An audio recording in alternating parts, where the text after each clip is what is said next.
고린도 후서 11장 1절부터 2절 말씀입니다. 사도가 하나님의 열심으로 우리를 그리스도께 중매하고 있다고 하는 말씀입니다. 사도는 여러 가지 이 성경 속에서 보면 사도가 하는 직분의 내용들이 다른 언어로 표현되어 있습니다. 에베소서 2장 20절에는 사도가 교회의 기초석이라고 설명되어 있고, 또 오늘 본문 말씀에는 이제 그리스도와 교회의 결혼을 위해서 중매하는 역할을 하고 있다, 이렇게 또 설명이 되어 있습니다. 또한 사도는 복음 선포자죠. 예수 그리스도의 목격자이고 증인들이죠. 그리스도의 증인이고 복음 선포자. 이런 부분은 이제 로마서 1장이나 여러 신약 성경 속에서 복음을 선포하고 있는 사도들의 모습을 우리가 확인할 수가 있습니다. 사도가 교회의 기초석이고 또 중매쟁이고 복음 선포자라는 말씀을 드렸는데, 그거 외에 또 한 가지가 있죠. 예수님이 약속하신 겁니다. 그것은 공생의 기간 중에 예수님을 따르는 12사도에게 너희가 장차 인자가 자기 영광으로 다시 올 때 내 그 영광스러운 보좌에 너희도 앉아서 나와 함께 심판하게 될 것이다 라고 하는 약속을 하셨습니다. 사도 바울도 고린도 후서 5장 10절에 반드시 우리가 사도들이 그리스도의 심판대 앞에 서서 너희를 심판하게 될 것이다 라고 하는 말씀을 하고 있습니다. 고린도 후서 5장 10절 유명한 말씀이니까 다 아시죠. 또한 그 심판에 관한 거는 마태복음 25장 31절 이하에 보면 인자가 자기 영광으로 천사들과 함께 올 때 모든 믿었던 자들, 민족이라고 되어 있는데 모든 성도들이죠. 교회를 심판하기 위해서 성도들을 모으고 그 앞에서 양과 염소로 가른다. 이것도 그리스도의 심판이죠. 그래서 예수님이 약속하신 그 심판, 그날에 사도들은 심판관으로 좌정할 겁니다. 네 가지죠. 그러니까 사도가 하고 있는 일을 크게 장차 할 일까지 우리가 정리해 본다면, 신약 성경에 기록된 걸 중심으로 정리해 본다면, 복음 선포자, 결혼 중매쟁이, 그 다음에 뭐가 있죠? 교회의 기초석. 그러니까 반석을 이루고 있죠. 우리가 거기에 그 반석에 붙어야 생수를 마실 수가 있습니다. 성령을 마시게 되는 거죠. 그들이 이루고 있는 반석은 신약 성경이다라는 말씀을 많이 드렸습니다. 그러니까 교회의 기초석, 그리고 조금 전에 말씀드린 바와 같이 마지막 날 예수님이 오실 때, 그때 그리스도의 심판 때에서 우리를 심판하는 재판관 역할을 하게 될 것이다, 이런 말씀을 드립니다. 사도가 이렇게 여러 가지 일을 하고 있고 앞으로 또 하실 것이고, 그것은 신약 성경에 기록된 대로 반드시 이루어질 겁니다. 사도가 혼인을 위해서 중매하고 있다는 표현은 유일하게 고린도 후서 11장 2절에 기록된 말씀뿐입니다. 중매하고 있다. 이 중매라는 내용을 우리가 한번 살펴봐야 되겠죠. 중매는 혼인을 위한 중매죠. 다른 거 중개하는 것을 중매라고 얘기하지 않습니다. 중간에서 소개해서 혼인이 이루어지도록 추선하는 사람, 중매쟁이라고 하죠. 그런데 사도는 그 역할을 하고 있다는 겁니다. 누구와 누구? 그리스도와 교회, 곧 우리들이죠. 그런데 오늘 본문 말씀을 보면 한 정결한 처녀로 한 남편인 그리스도께 드리려고 중매하고 있다. 여기서 이제 한 단수라고 하는 의미가 빠져 있는데 꼭 기억하시기 바랍니다. 이것이 각자가 신부가 아닌 것을 확인할 수 있는 아주 중요한 대목입니다. 여러 처녀들을 한 남편에게 이렇게 개별로 중매하는 게 아니라 많은 성도들을 하나가 되게 해서 한 처녀로, 하나의 정결한 처녀로 그리스도께 드리려고 중매하고 있다. 그 뜻입니다. 그러니까 이 신약 성경에 기록되어 있는 이 중요한 부분들, 이런 것들이 잘못 번역되어 있기 때문에 우리가 참 오해하게 되고 잘못된 신앙의 길을 걸어갈 수가 있습니다. 그래서 이런 부분을 아주 자세하게 또 늘 기회 있을 적마다 강조해서 말씀드리고 있습니다. 하나님의 열심으로 한다고 하는 말씀에 주목하시기 바랍니다. 중매를 하고 있는데 하나님의 열심으로 하고 있다는 거예요. 하나님의 열심이 어떤 걸까요? 사람의 열심이 아니라는 거죠. 사도의 열심은 사람의 열심으로 하는 게 아니다. 곧 하나님의 열심이다. 그것은 물론 보혜사 성령을 통해서 하나님이 주신 능력이죠. 하나님의 열심. 그 능력을 가지고 중매하고 있다. 그런 말씀인데 구약 성경에서 하나님의 열심이라고 하는 표현을 우리가 찾아볼 수가 있습니다. 여호와의 열심이 이런 것들을 이루겠다라고 선포하신 말씀들이 선지자들을 통해서 주신 성경 속에 기록되어 있습니다. 대표적인 거 이사야서 9장 7절에 이런 말씀이 기록되어 있습니다. 그 정사와 더함이 무궁하며 또 다윗의 왕자와 그의 나라에 군림하여 그 나라를 세우고 지금 이후로 영원히 정의와 공의로 그것을 보존하실 것이라. 만군의 여호와의 열심이 이를 이루시리라. 예수 그리스도께서 통치하신다고 하는 것을 예언으로 일러주는 말씀인데 그것을 반드시 성취하는데 여호와의 열심이 그것을 이루겠다. 그런 말씀이 이사야서 9장 7절의 기록 말씀이고 이사야 37장 32절에는 이제 남은 자가 예루살렘에서 나오며 피하는 자가 시온산에서 나올 것이라. 이 예루살렘이 멸망된 다음에 남은 자들을 구원하겠다. 그 이스라엘의 회복, 예루살렘의 회복을 약속하신 말씀인데 반드시 예루살렘을 회복하겠다. 곧 신약 성경에서는 이제 새 예루살렘을 이제 만드시겠다라고 하는 약속의 말씀이기도 합니다. 그것을 뭐로 어떻게 한다?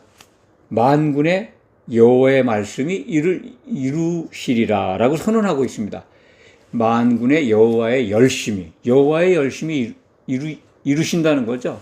하나님의 열심으로 반드시 약속된 말씀을 성취하시겠다는 겁니다. 한 군데만 더 말씀을 드리겠습니다. 예레미야서 33장 2절에 이 여호와의 열심을 아주 쉽게 이해할 수 있는 말씀이 기록되어 있습니다. 예레미야서 33장 2절 일을 행하시는 여호와 그것을 만들어 성취하시는 여호와 그의 이름을 여호와라 하는 이가 이와 같이 이르시도다. 그러니까 일을 행하시는 여호와 그것을 만들어 성취하시는 여호와 뭔가를 약속한 거를 반드시 성취하는 분, 되게 하는 분, 그것을 강조하고 있는 문장이죠. 여호와 그 이름 그 뜻이 스스로 있는 자가 아니라 되게 하시는 자다. 반드시 이루시는 분이다라고 하는 뜻이라고 말씀을 드렸죠. 그러니까 무언가를 꼭 성취하신다는 거예요. 약속하신 것, 계획하신 것은. 그것이 여호와인데 그 여호와의 이름대로 여호와의 열심히 이루신다. 그런 뜻이죠. 그래서 그 하나님의 열심을 가지고 중매쟁이 역할, 중매쟁이로 부름을 받은 사도가 그 하나님의 열심으로 반드시 혼인을 이루게 하겠다는 겁니다. 중매의 목적이 뭡니까? 혼인이잖아요. 결혼이잖아요. 이 결혼에 관해서 성경은 결혼이 굉장한 비밀이다. 하나님께서 감춰두었던 구약 시대에 베일에 쌓여있던 그것이 바로 비밀이었는데 그게 바로 그리스도와 교회의 결혼이라는 겁니다. 그것이 에베소서 5장 31절과 32절에 기록되어 있지 않습니까? 하나님의 감춰진 비밀, 그게 공개되는 장면이죠. 그리스도와 교회의 결혼, 곧 창세기 2장 24절의 말씀이 이것이다 라고 일러주는 말씀입니다. 남자가 부모를 떠나서 그의 아내와 합하여 한 몸을 이루도록 하겠다. 그러니까 아담, 남자는 곧 예수 그리스도고 여자는 그의 몸된 교회를 가리킨다. 이런 설명은 많이 드렸습니다. 구약의 아담은 신약에 장차 오실 예수 그리스도의 모형이다. 그리고 여자, 아담의 아내는 완성될 예수 그리스도의 짝인 교회를 가리킨다라는 말씀을 드렸습니다. 그러니까 그리스도와 교회의 결혼이 감춰졌던 비밀인데 그게 공개된 거죠. 에베소서 5장 32절에. 우리는 이걸 늘 기억해야 합니다. 그게 하나님의 감춰졌던 비밀이 혼인인데 그것을 위해서 사도들을 하나님께서 불러서 쓰고 계신 거죠. 그것은 지금도 그들이 역할을 하고 있습니다. 중매를 하고 있습니다. 신약 성경에 기록된 말씀이 계속해서 일을 하고 있는 거죠. 중매하고 있는 겁니다. 언제까지? 주님이 오실 때까지. 이 중매쟁이가 지금 중매하고 있는데 그 중매쟁이에 우리는 그러니까 적극 호응해야 합니다. 그렇죠? 하나님께서 약속하신 영광을 우리가 받기 위해서는 중매쟁이의 말을 들어야 되는 거죠. 그런데 그 비밀이 어디에 담겨 있습니까? 하나님의 비밀이 어디에 담겨 있죠? 신약. 예? 신약. 예, 신약 성경인데 신약 성경을 다른 말로 뭐라고 합니까? 예수님이 이 땅에 오셔서 선포하신 네 단어가 있죠. 천국 복음이라고. 예수님의 모든 말씀이 천국 복음이에요. 근데 그 천국 복음이 죽으면 천국 간다는 걸로 이게 오해됐기 때문에 참 교회가 여러 가지 어려움을 겪고 있고 성도들도 복음을 이해하는데 장애를 입고 있습니다. 전에 말씀을 많이 드렸습니다. 복음은 그리스도 나라의 복음입니다. 예수님 나라의 복음인 것을 우리가 신약 성경을 통해서 알 수가 있어요. 그냥 믿기만 하면 천국 간다라고 하는 것이 복음인 것처럼 다 복음의 전부인 것처럼 알면 굉장히 낭패를 볼 수가 있습니다. 물론 틀린 말은 아니지만 정확해야 합니다. 예수님은 자기 나라에 대해서 설명을 하셨어요. 계시록 14장 6절 이하는 그리스도의 재림과 심판에 관한 말씀입니다.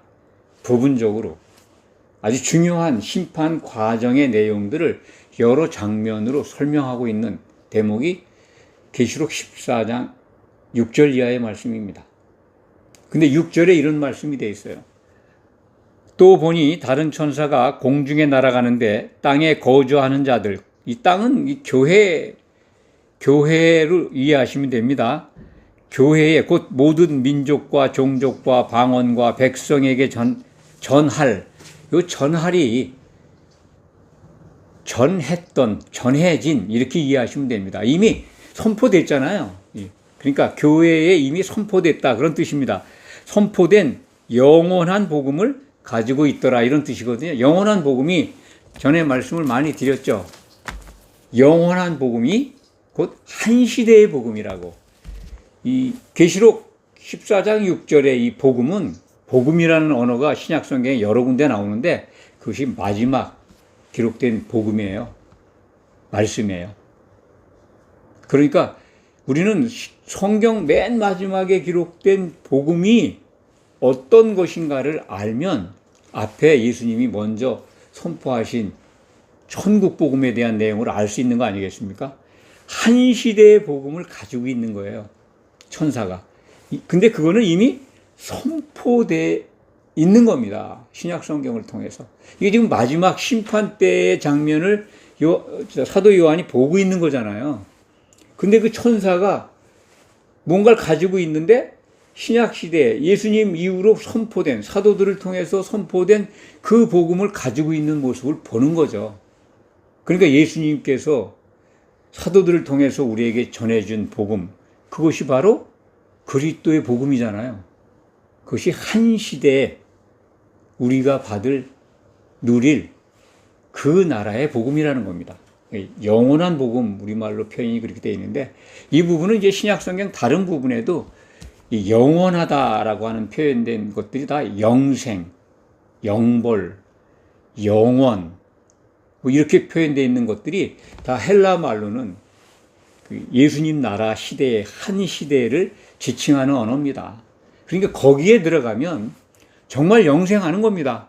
이기는 자 되는 거기 때문에 그렇게 표현하는 것이 원문과는 다르지만 의미는 같습니다. 그렇지만 우리는 성경 속에 있는 언어대로 정확하게 이해해야죠. 그래서 예수님께서 선포하신 천국 복음은 그리스도 나라의 복음이다. 천년왕국 복음이다. 이렇게 꼭 마음속에 담아두시기 바랍니다. 그 복음이 성취되는 때가 예수님이 다시 오셔야 되잖아요. 그것이 언제 이루어지느냐? 그것은 요한계시록 10장 7절에 기록되어 있습니다. 요한계시록 10장 7절, 일곱째 천사가 소리 내는 날, 곧 그의 나팔을 불려고 할 때, 여기도 이제 좀 번역이 좀 이상하죠? 그러니까 마지막 나팔 소리가 불려지면, 그렇게 이해하시면 됩니다. 마지막 일곱째 천사가 나팔을 불면 그 하나님의 종, 그러니까 예수 그리스도를 지칭하는 거죠. 하나님의 종들, 곧 선지자들이죠. 이 사도들입니다. 사도들에게 전하신 복음과 같이 그리스도께서 사도들을 통해서 선포하게 하신 그 복음과 같이 하나님의 비밀이 이루어지리라. 자, 하나님의 비밀이 등장하죠. 뭡니까? 그리스도와 교회의 결혼이잖아요. 근데 뭐와 같다고?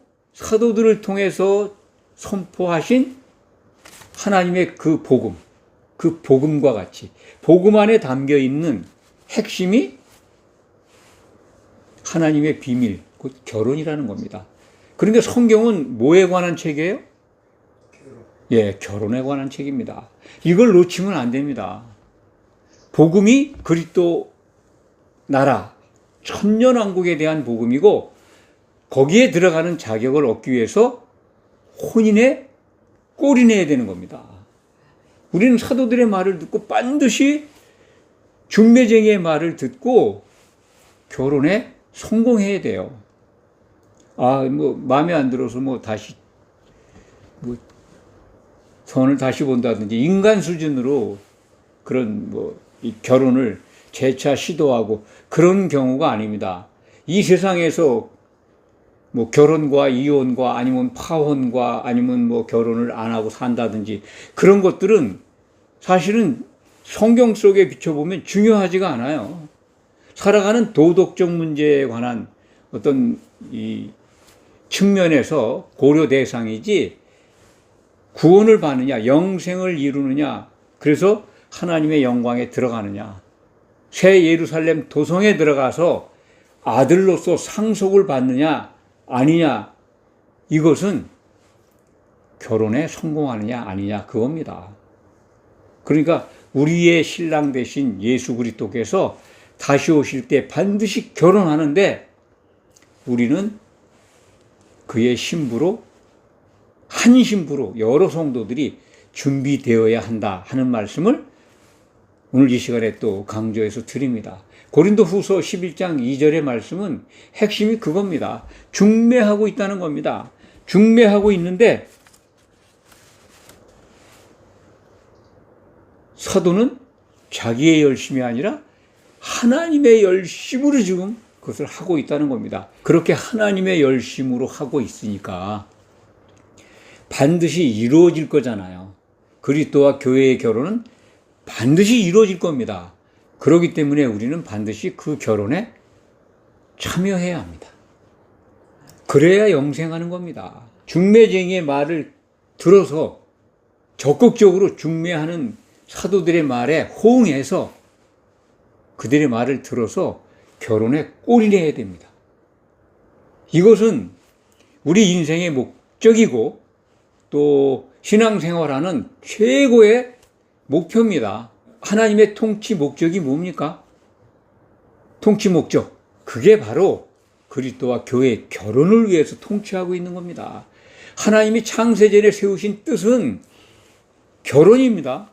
결혼을 통해서 그것이 성취된 다음에 거기에 들어온 자들을 아들 삼으시겠다는 겁니다. 상속자로서 준비한 유업을 나눠주겠다는 겁니다. 그렇기 때문에 우리의 믿음의 목표는 결혼에 골인하는 겁니다. 성공하는 겁니다. 이 결혼이 성취되는 장면 여러 번 말씀드렸죠. 요한계시록 19장 6절 이하에. 그날 찬송하게 돼 있잖아요. 할렐루야 하고. 그리고 선언됩니다. 전능하신 이가 곧 하나님이 통치하셨도다.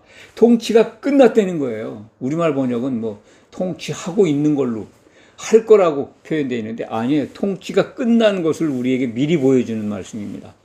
요한계시록 19장 6절 이하. 통치하셨도다. 통치하신 결과물이 뭐냐? 어린 양의 신부가 준비된 거예요. 신부가 등장한 거예요. 결혼하기 위해서. 신부가 등장하면 결혼식이 올려지면 하나님의 통치는 완료되는 겁니다. 통치 목적이 완성이 되면 이제 복음의 모든 비밀이 성취되는 거잖아요. 여호와의 열심히 이룬 목표물, 그것은 어린 양의 신부를 준비시키는 겁니다. 그 일을 위해서 사도들은 부름을 받았고 교회의 기초석이 되었고 중매를 하고 있고 그리고 복음 선포자로서 이 일을 지금도 그 일을 담당하고 있습니다.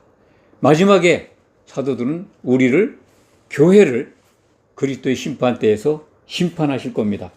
말씀을 정리합니다. 사도는 오늘 고린도후서 11장 2절에서 하나님의 열심으로 중매하고 있다고 우리에게 일러줍니다. 사도들의 말을 듣고 우리는 중매에 호응해야 하는 그러한 사명을 받고 있습니다. 중매쟁이의 말을 들어야 영생에 이릅니다.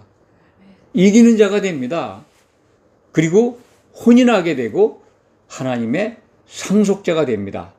꼭 기억하시기 바랍니다. 기도하겠습니다.